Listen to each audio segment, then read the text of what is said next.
I got a letter from a viewer and a listener of mine. She wrote it after a show a couple of days ago, and she sent it to me. I read it on the radio.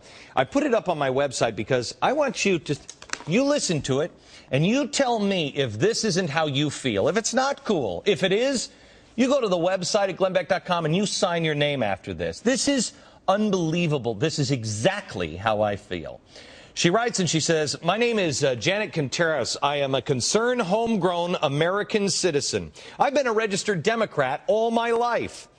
Before the last presidential election, I registered Republican because I no longer felt the Democratic Party represents my views or on important issues that they were going to pursue. I now no longer feel that the Republican Party represents my views. The fact is I no longer feel any political party or representative in Washington represents my views or works to pursue issues important to me.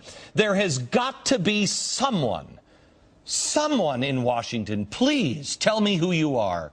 Please stand up and tell me you are there and are willing to fight for our Constitution as it was written. Please do it now. You might ask yourself what my views and issues are that I would feel so horribly disenfranchised by both major political parties. What kind of nut job am I? Will you please tell me?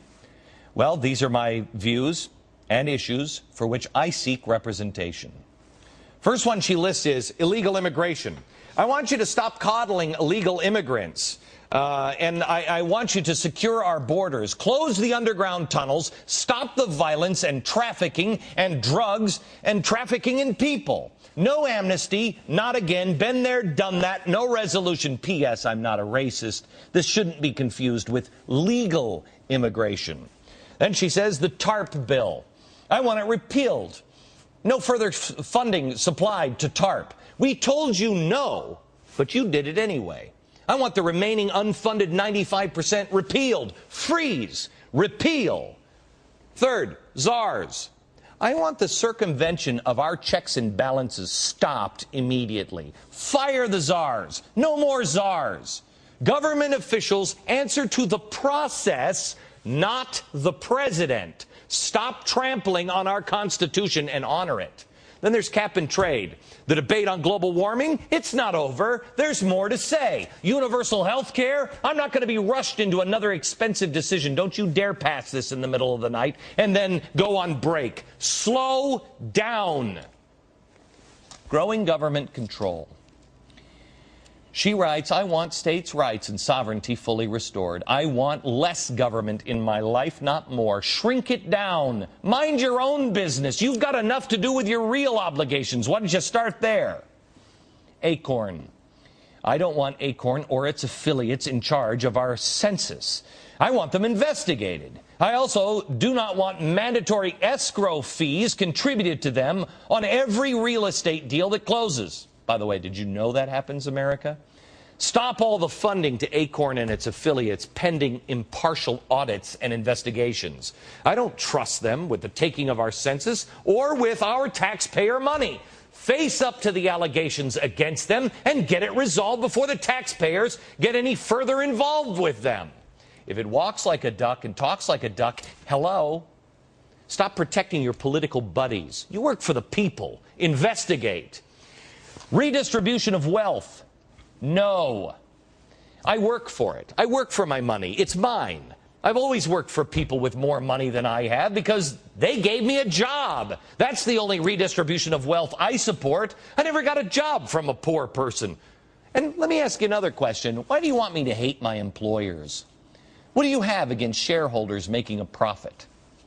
And charitable contributions. Although I never got a job from a poor person, I have helped people in need. Charity belongs in our local communities, where we know our needs best and can use local talent and resources. Butt out of our lives, please. We'd like to do this ourselves. Corporate bailouts. Knock it off. You sink or swim like the rest of us. If there are hard times ahead, you know what? We'd be better off just getting to it. Letting the strong survive, quick and painful, like ripping off a Band-Aid. We'll pull together. Great things happen in America under great hardship. Give us a chance to innovate. We can't disappoint you more than you've disappointed us. Transparency and accountability. How about it? No, really, I mean, let's have it. Let's give the buzzwords a rest and have some straight talk. Honest talk.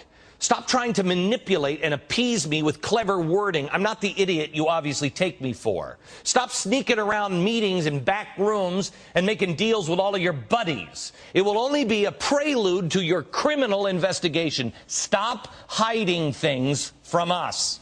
Unprecedented quick spending. Stop it. Take a breath. Listen to the people. Let's slow down. Why do you say we get some input from some non-politicians on the subjects? Stop making everything an emergency. Stop speed reading our bills into law. I am not an activist, she writes. I am not a community organizer, nor am I a terrorist or a militant or a violent person. I am a mother and a grandmother. I am a working woman. I am busy, busy, busy, and tired, tired, tired. I thought we elected competent people to take care of the business of government so we could work, raise our families, pay our bills, have a little recreation, complain about taxes, endure our hardships, pursue our personal goals, cut our lawn and wash our cars on weekends, and be responsible, contributing members of society, and to teach our children to be the same, all the while living in the home of the free and the land of the brave. I entrusted you with upholding our Constitution. I believed in the checks and the balances to keep you from getting too far off course. What happened? You are very far off course. Do you really think that I find humor in your attempt in hiring a speed reader to unintelligibly ramble through a bill you signed into law without knowing what it contained? I don't find it funny. I find it a mockery of the responsibility we entrusted to you. It's a slap in the face. We're not laughing. The arrogance. Why is it? Why is it that you feel, I feel as though you would not trust me to make a single decision about my own life and how I would live it? But you expect that I should trust you with a debt that you have laid on all of us and our children. We didn't want the TARP bill. We said no. We'd repeal it if we could. I'm not so sure that we can't still do that. There's such an urgency and recklessness in all of the recent spending. From my perspective, it seems, this is one of my favorite lines, it seems as though you've all gone insane. I also know that I am far from alone in these feelings. Do you honestly feel that your current pursuits have merit to patriotic Americans? We want it to stop. We want to put the brakes on everything that's being rushed by us and forced upon us. We want our voice back. You have forced us to put our lives on hold, to straighten out the mess that you are making. We are going to have to give up our vacations. We're going to have to give up our time spent with our children, any relaxation time that we may have had, and money we can't afford to spend on you to bring our concerns to Washington. Our president often knows the right buzzwords to say. His favorite new one is unsustainable. Well, no kidding. How many tens of thousands of dollars did we have to pay for the focus groups that came up with that one? We don't want your overpriced words. Stop treating us like morons. We want you to stop focusing on your reelection and do the damn job that we want done, not the job that you want done or not the job your party wants done. You work for us. And at this rate, I guarantee not for long. We are coming. We will be heard. We will be represented. You think that we are so busy with our lives that we'll never come for you. And we were. But now you've gone and done it. We are the formerly silent majority. All of us who quietly work, pay our taxes, obey the laws, vote, save money, keep our noses to the grindstone. Now looking up at you. You have awakened us. And a patriotic spirit so strong and so powerful, it had been sleeping too long. You have pushed us too far. Our numbers are far too great. They may surprise you. They may surprise you. For every one of us who will be there, there will be hundreds who would not come. Unlike you, we will have their trust. We will represent them honestly. Rest assured, they will be at the polls on voting day to usher you out of office. We've canceled our vacation. We'll use our last few dollars saved. We'll find the representation among us, and a grassroots campaign will flourish. We didn't ask for this fight, but the gloves are coming off. We didn't come in violence. We don't come in violence, but we are angry. You will represent us, or you will be replaced with somebody who will. There are candidates among us who will rise like a phoenix from the ashes that you have made of our Constitution. Republican, Democrat, Independent, Libertarian, understand this. We don't care. Political parties are meaningless to us. Patriotic Americans willing to do right by us and our Constitution is all that matters to many of us now. We are going to fire every single one of you who abuse our power and seek more. It is not your power, it is ours, and we want it back. We entrusted you with it, and you abused it. You are dishonorable and dishonest. As Americans, we're ashamed of you. You have brought shame to us. If you are not representing the needs and the wants of your constituency loudly and consistently in spite of the objections of your party, you're going to be fired. We don't care about political parties. Hear us. You should be loyal to us, not to them, because we'll get you fired, and they're not going to save you. If you do or can represent me, she writes, my issues, my views, it's time for you to make your identity known.